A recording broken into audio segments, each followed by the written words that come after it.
Welcome to a new episode of A Book in the Making. Today I am joined by Kerrie Phipps, and she's a very, very productive woman book-wise. She has written and published 5 books on her own and co-authored 10 books. That's amazing. The latest book she wrote is How to Talk to Strangers, and that is the main focus of the conversation today. It came out in start August this year, 2021, and Kerrie is a confidence and leadership coach. So welcome, Kerrie. Thank you for joining me. Oh, thank you, Deanna. I'm so delighted to connect with you. Yeah, me too. Okay, so let's jump in. Let us know a little bit about why you wrote this book, and maybe I think it ties in a little bit to the other books you've written, so give us kind of the short version. Yeah, we do often find themes. And first of all, I just want to say, hi from the other end of the world.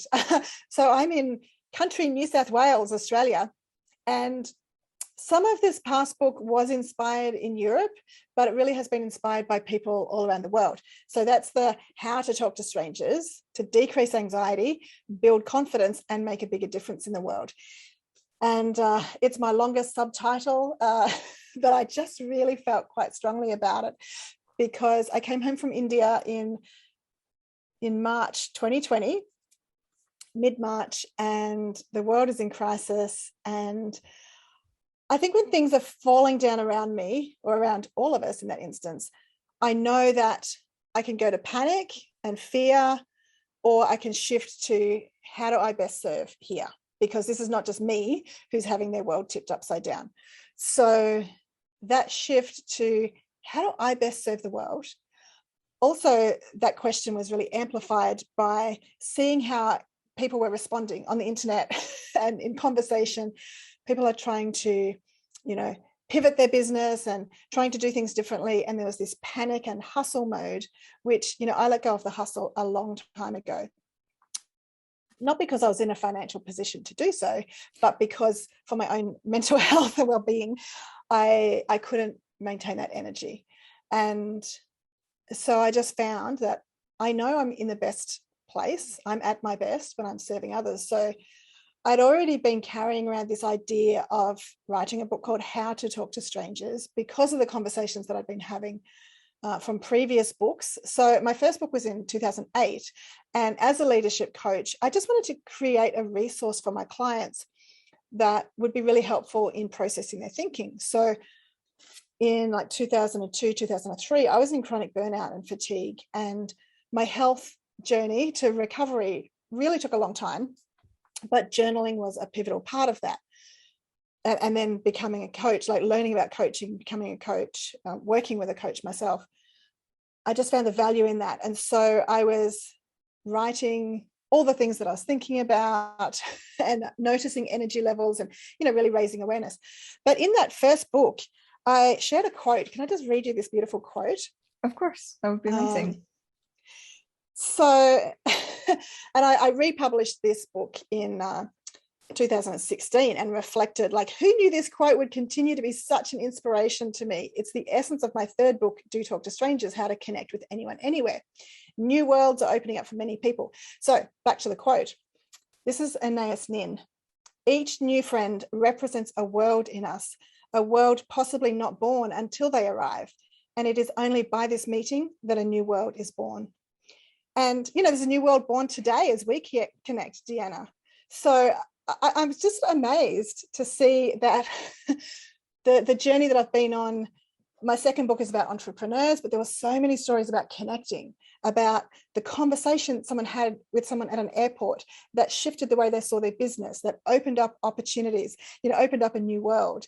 And so I really wrote the third book in response to questions that people had for me, clients, colleagues, and friends, just saying, you have to share with us, how is it that you talk to strangers and these amazing things happen? So there's just this theme all the time. And even when I wrote my first book, I remember there's actually a line that says, but those stories are for another book. But yet there was a significant part of me that didn't really see myself writing another book. I think they just sit there in the background. What and then made they you emerge. do then? What if you're sitting there writing your first book and then going into, okay, I'm not, because I had that feeling like, oh my God, it was such a huge thing to do and time consuming. And what made you say, okay, I have so much energy for this now that I'm going to go into the second, third, fourth, fifth book?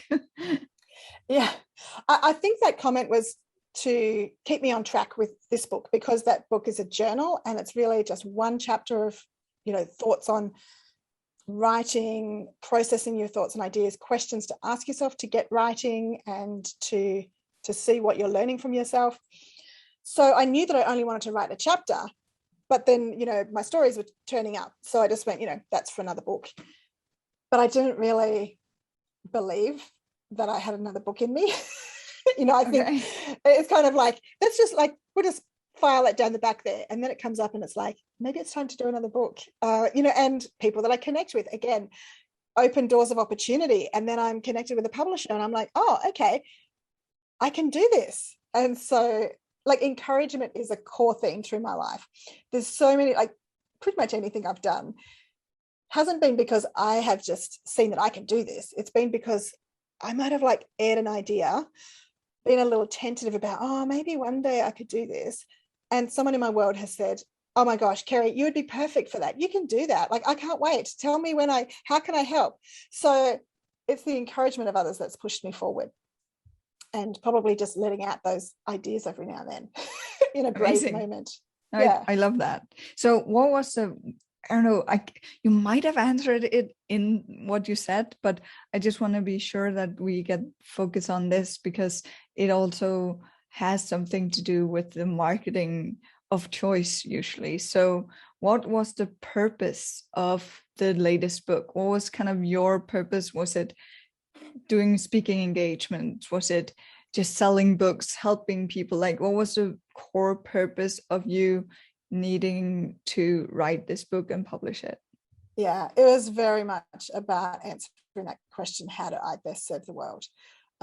Because I just felt the world was already crying out for more equipping in how to talk to strangers. So I'd been sharing, the message from do talk to strangers, how to connect with anyone anywhere.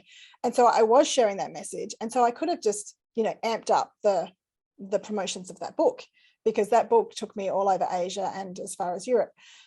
So it was just an understanding of, the best thing I can do right now is encourage people that the connections that they do make, especially, just with a heart of kindness, with a heart of service toward others, that is so incredibly powerful.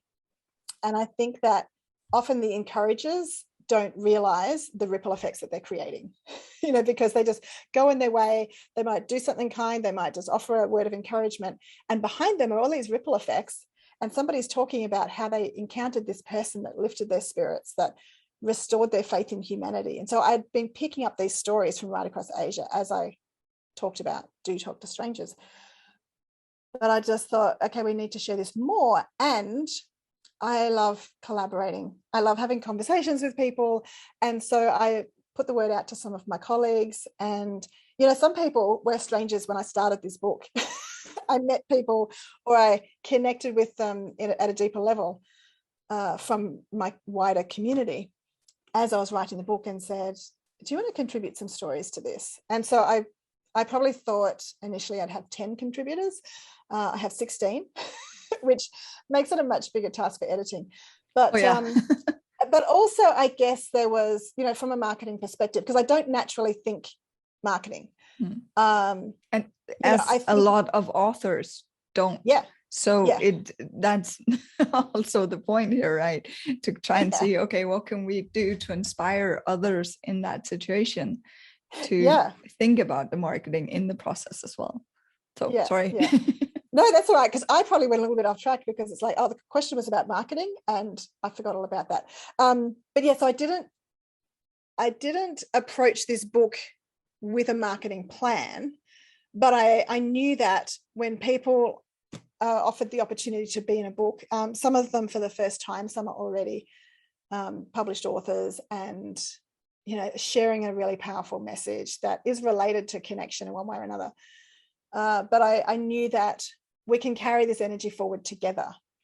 And in fact, we had a beautiful press release go out around the world because of one of the contributors who is, a marketing and PR specialist. And he connected with me on LinkedIn because of Do Talk to Strangers. He saw that and just went, what?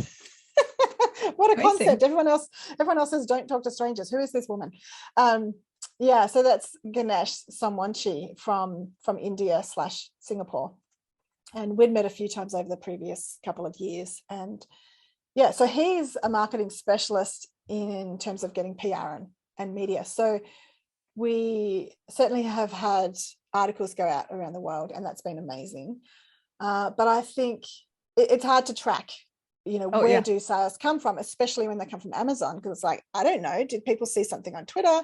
But I know that there's been some direct book sales because of the LinkedIn activity by some of the contributors.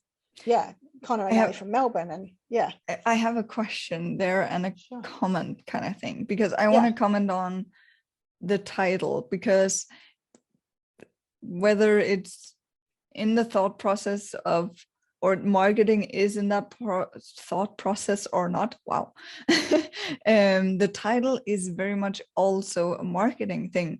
Like I just realized that my title of my book is so bad marketing wise, but like you said, your book, like Do Talk to Strangers, it's amazing because it's kind of, people stop and think, what, why, what, I need to look at this. So marketing wise, that's an amazing title. So when you title your books, that's a great way to get like people to notice it. So did you think about that when you wrote the book, the first one? Not so much, because I had with my previous book, because I was working with a publisher, we tested all of these different titles, we had polls and everything.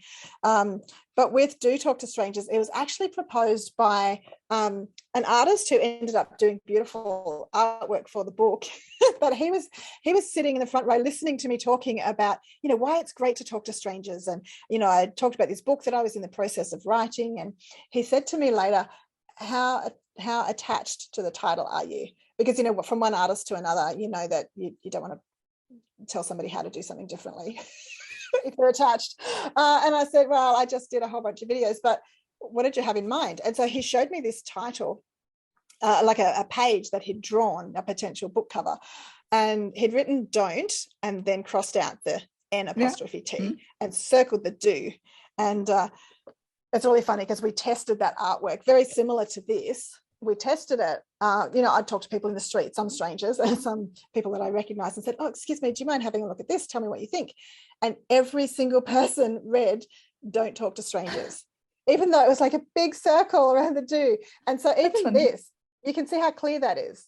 Yeah. Some people still pick it up and they go, this is the they say this is the Don't Talk to Strangers book, or they just go, don't talk to strangers. Then they read how to connect and they, what? Do, oh my gosh, that's amazing. So I think, getting the visuals right is super important as well. Yeah. But people see talk to strangers and they immediately make that a don't. Yeah. So, it's listening to other people. And then when I was nearly finished the book, and so it was called Do Talk to Strangers by then. And I met Sam Cawthorn. You mentioned his book that you see here behind me. People follow people. Yeah. Yeah. So he said to me, I love your title. It's so disruptive. And he's doing speaking engagements multiple times a week since I met him in 2014. And I think in every PowerPoint he holds this up and he says, this is a great example of a disruptive title. You want to get people's attention with the title. That's marketing. Thank you. So, and this is amazing because that's not something I paid for or I asked for, but he just says that because he's talking to people about having a disruptive title for their speech or for their book, but to use language that pulls people in. And so, that's been amazing because I often get a text message from somebody, somewhere in Australia or Asia saying, Oh my gosh, I was in Sam Cawthorn's workshop today, and then I saw your photo and your book cover on his PowerPoint. He was talking about you, and so That's that's been amazing. really, really fun to do that. Which takes me to another aspect of marketing, I guess, getting your book in the hands of people who appreciate it. Definitely, And word of mouth. Yeah, creating sure. that's an amazing idea. And I caught on to something you said, because that was what I wanted it to actually, my main question would be, what did you do for marketing while writing your book?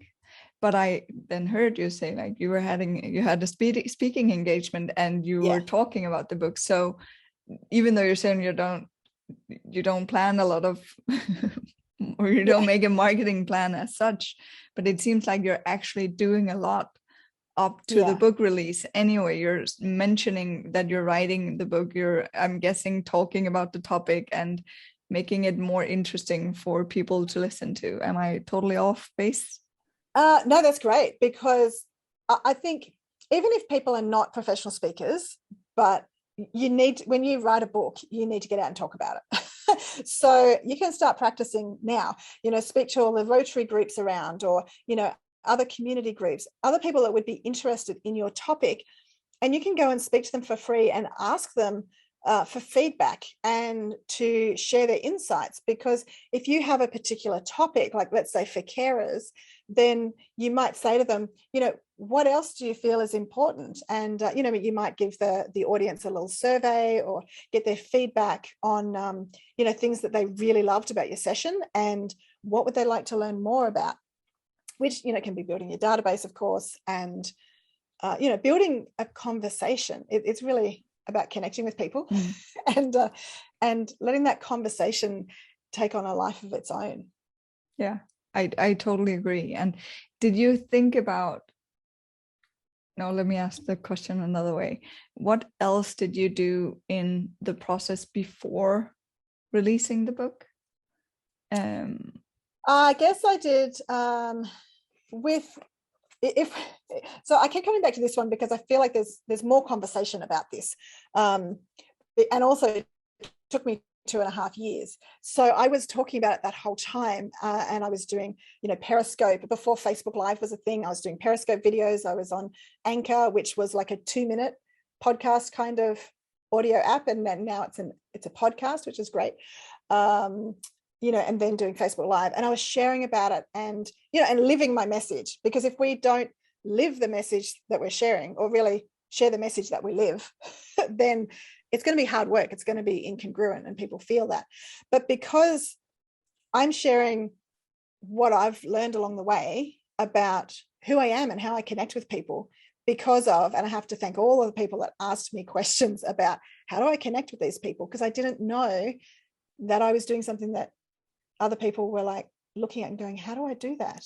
And I think that really helps us tune into a message that is powerful for us to share, but we don't see our strengths. So it's really important to listen to the encouragement of people and learn from it. So as I was talking about it just kept expanding my learning. When people would say, but what were you thinking when you met that man on the train, and how was it not weird to give him your business card, and like, how did you get to that point? And so I really had to reflect and go, what was I thinking, and doesn't everybody think like this? And so I know that feeling. putting words on it. So but yeah, you're marketing yourself as well in some, if you look at it in that point of view, that's could also be, and I know this is really put up as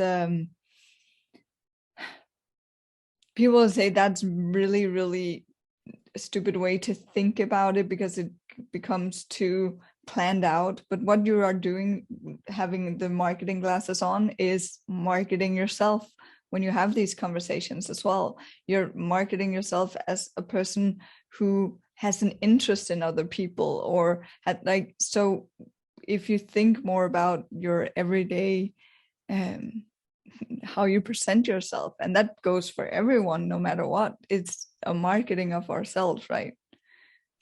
Yeah, and I think if marketing yourself is the primary goal, then you're going to get tripped up. But if being yourself and sharing that whether it's through, social media or in a room with people. But if you are just sharing who you are and showing up with your skills and your gifts and your talents to serve the world, then you don't have to be nervous about it. But I think when people put a label on it like marketing, then you get all nervous and knotted up. Does that make sense? It totally makes sense. And I think you're so right.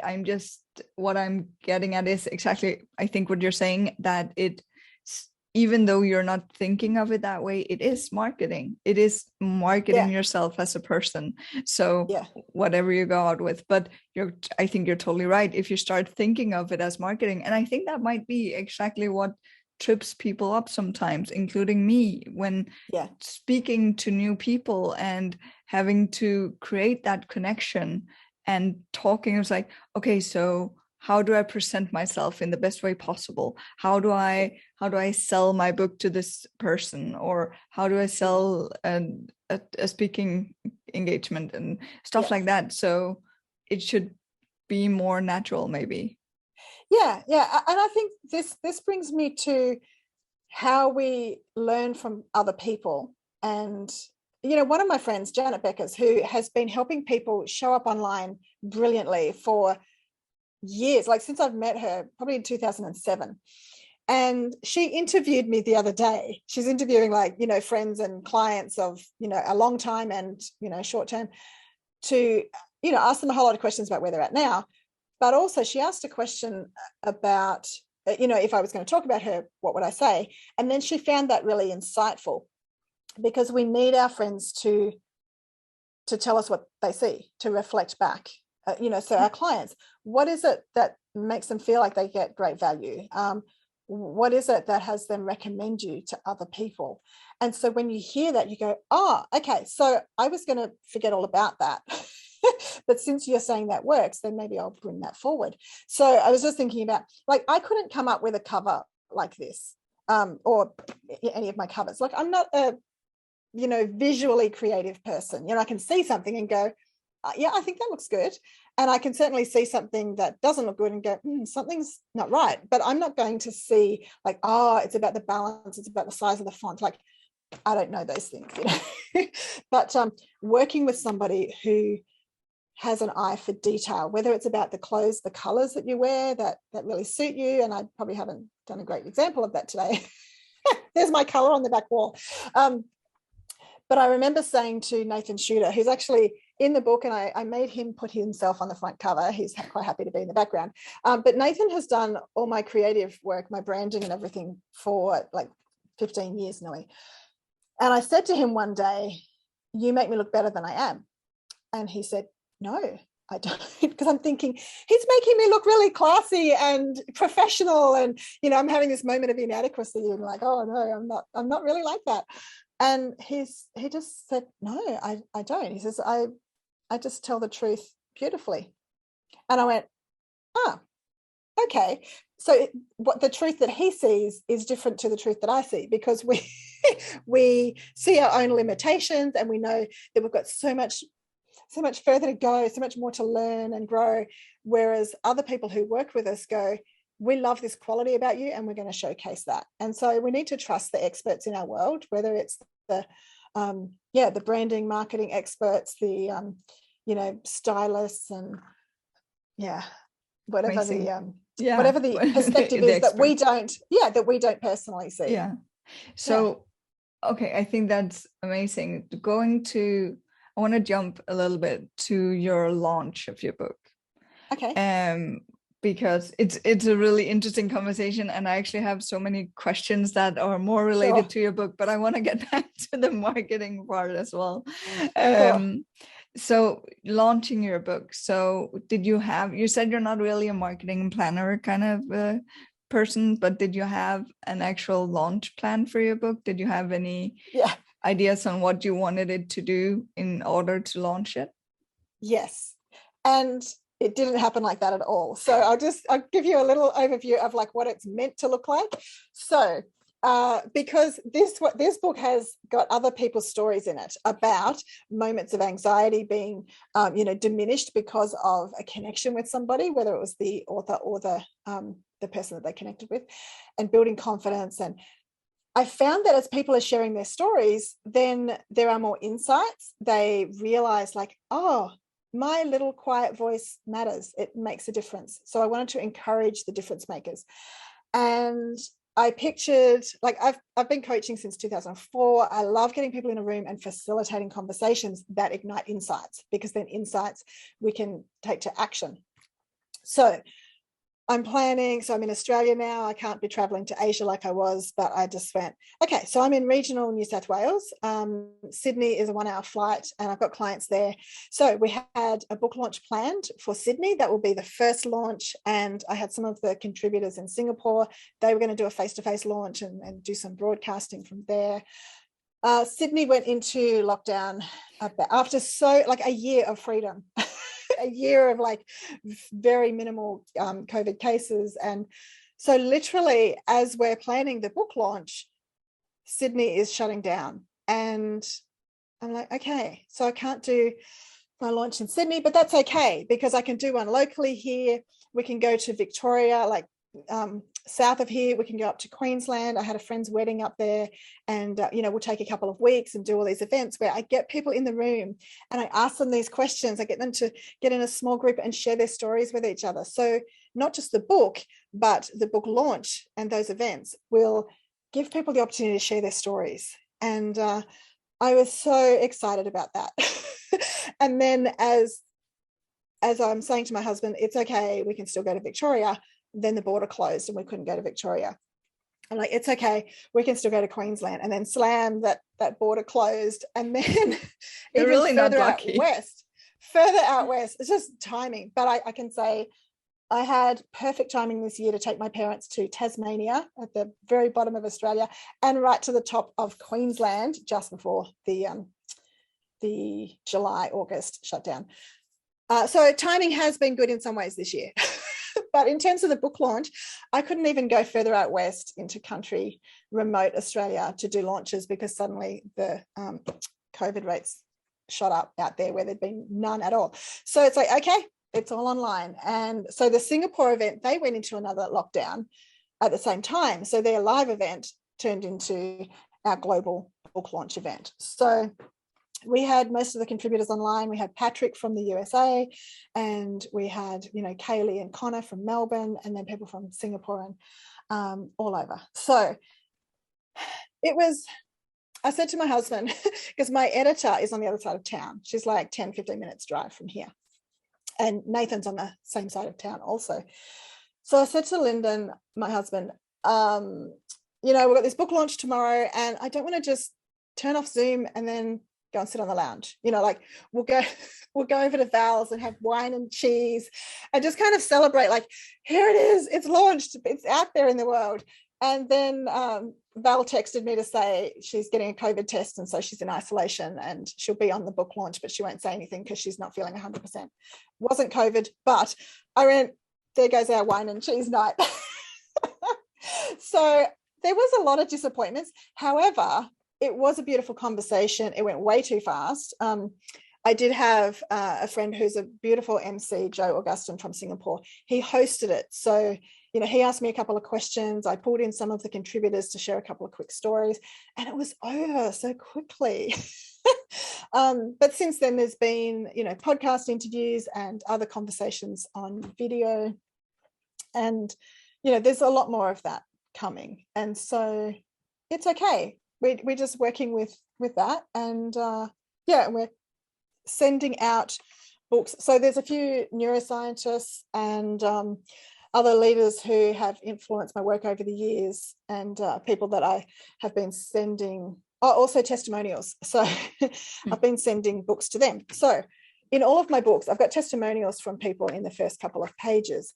So when you send them a copy of the book and saying thank you for adding your thoughts to the book, because we can use those testimonials on social media in little videos or just little tiles on Instagram.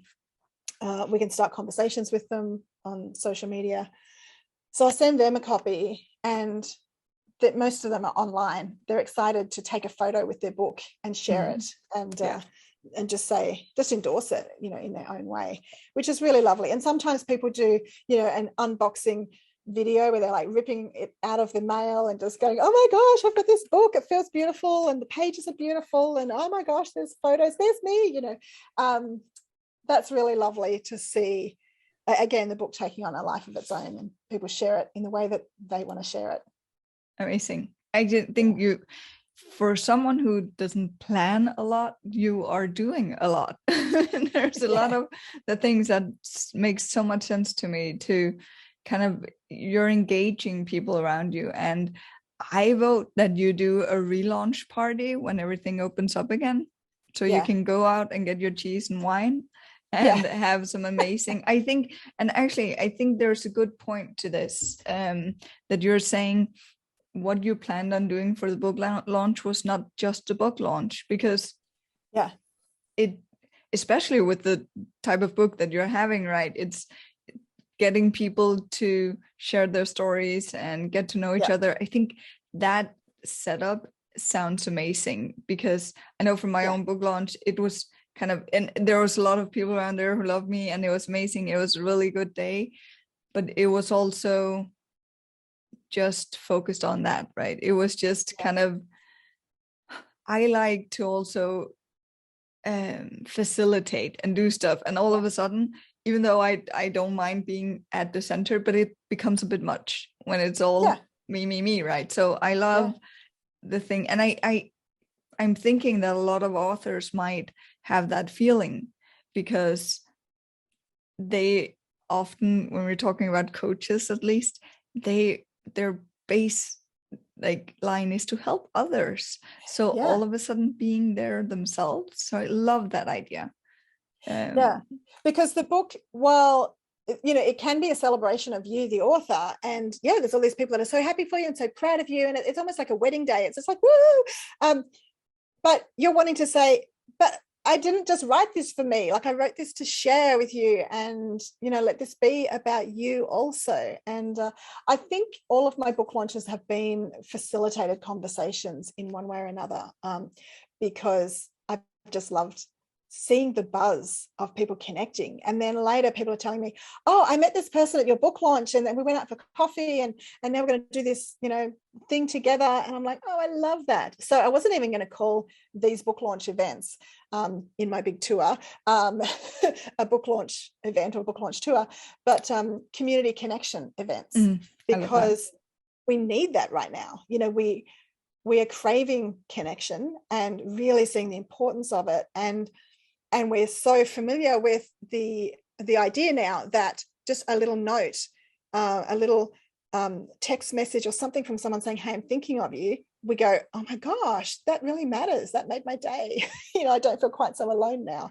So I felt that that's a really beautiful thing that we can do, that we can give one another.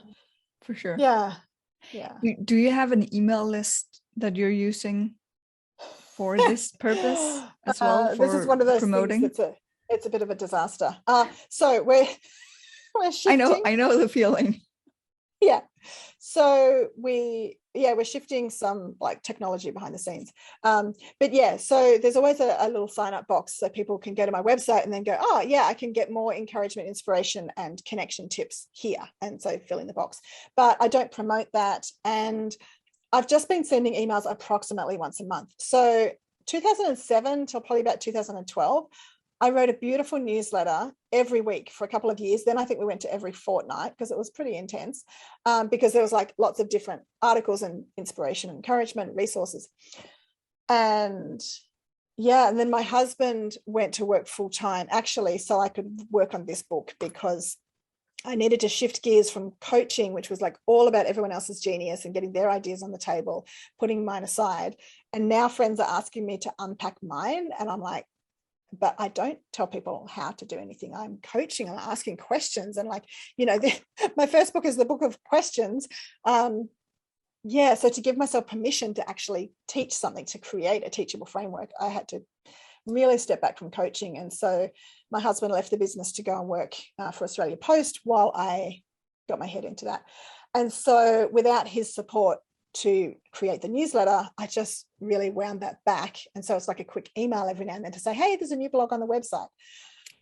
But now I'm ready to start putting some of the beautiful things that I want to share in social media into the newsletter, because otherwise I'm like, oh, we've shared this podcast, because now I'm podcasting as well. Since another great marketing opportunity. Yeah. So, and which is why we connected. So since April 2020, I've been doing a podcast, and pretty much one episode a week. I'd say probably average every 10 days, and I think I'm going to take that back to 2 weeks now, and then do the newsletter every 2 weeks. And I find that I'm not sharing them enough, because I've got so much to share right now. I'm like, oh, here's the podcast, here's an article. And so just to have one spot every fortnight to just go, if you're looking for a great podcast, there's this, I want to share what you're doing here, Deanna, and all the other amazing people in my world. So if I can do some little shout outs for people, I love that, because it's not about me just sending out a newsletter to go, hey, look what I'm doing. It's about saying, hey, look at all the beautiful people in my world, and I know that you reading this are one of them, and are making a difference far beyond what you can imagine. So I want to be getting more encouragement out there, because I think some people just love emails, and other people, like, because I've been overwhelmed with emails. I have so many incredible people in my world, and if I'm on all their newsletter lists, I'm like, I'm sorry, Deanna, I can't read them all, but I see you're doing beautiful work. But I think it is really important to be doing that also, because as we know, if Facebook shut down tomorrow, we've lost all of these amazing contacts. Exactly. Like, my Facebook world, my LinkedIn world is filled with beautiful, inspiring people. So if there's another way for us to connect, then let's do that. Do you offer a freebie for your email list, or is it just? No, there is the first part of this book. So we've got a PDF. So the first maybe 30 pages or something, which includes the asking model, which is the teachable framework. So this page is up to the S, start small. Okay. Start with a smile and scare yourself a little bit. So, so people can go get a handle on what the asking model is. Amazing. By, downloading, by, accessing the email list. Yeah. And there's another questionnaire there as well. Okay. I want to, before we just round off and let you share where people can sign up for your newsletter, for example, I just want to give you a bit of an idea that I'm just thinking, because if it's still relevant, I'm just thinking you have a lot of content that you wrote years and years back. It could be feasible for you to then do a weekly newsletter where each 14 days you're sharing an old newsletter, and then each 14 days you're then writing a new one. So that would keep people more connected to you, because they know on Tuesdays at 10 a.m. they're going to get a newsletter from you. And even if it's old content or if it's new content, they're still getting it. So that could be an idea. I do like the idea of, a blast from the past.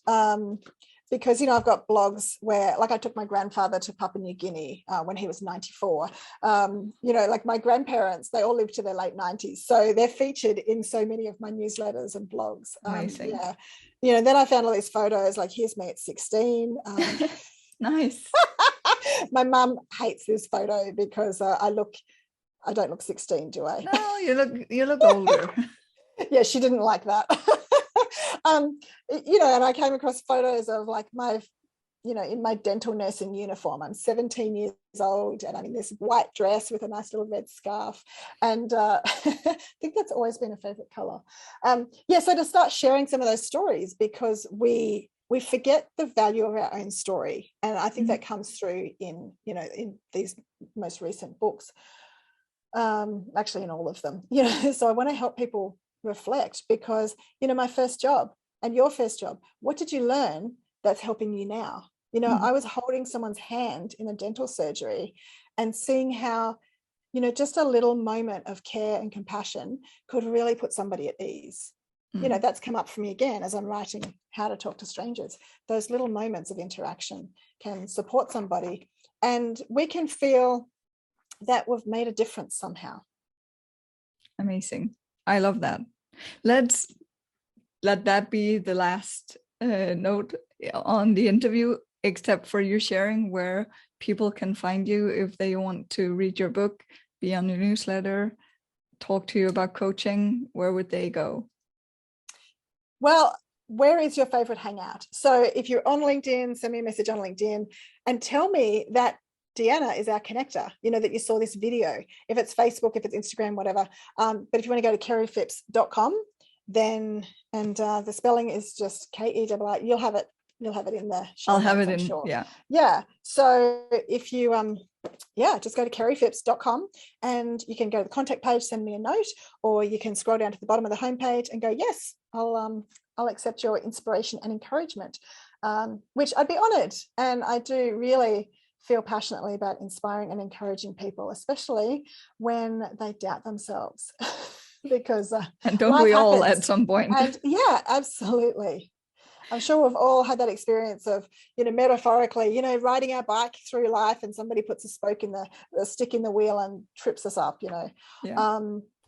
things steal our confidence, and we can move forward from those moments and be stronger and make a bigger difference in the lives of those around us. Amazing. Thank you, Kerrie, so much for being here. It was amazing and really inspiring. And thank you for watching. Have an amazing day until we see you next time. Bye. Bye.